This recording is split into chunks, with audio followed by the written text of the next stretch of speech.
Hello there guys, and in this tutorial I want to ask you, did you notice it yet? And what do I mean by it? I mean the general command structure. Okay, so all of the commands we just learned share the command structure which I told you about in one of the previous tutorials, which is command, options, arguments. Let's look at some of the commands we just learned. So let's say that we are looking at the cp command. Now the cp command actually has source file, and then it has the destination, and basically both of these are arguments. Okay, both of these are arguments. This is the command.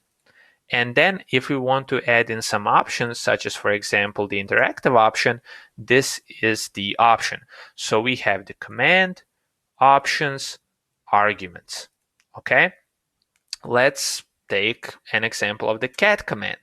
Now the cat command has only the file, not the file name. File name is here, that's an argument. It has the command name, and then it has an argument. Okay, so it doesn't have any options, but it is command and arguments. Okay, and let's take a third example. For example, rm.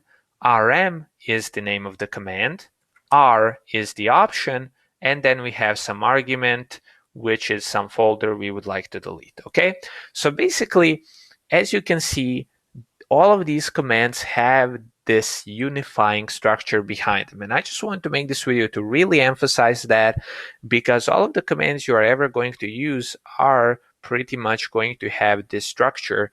So it pays to kind of see the general picture now that we have been acquainted with quite a few commands. Okay, so this is it for this video. I hope you will continue watching and talk very soon.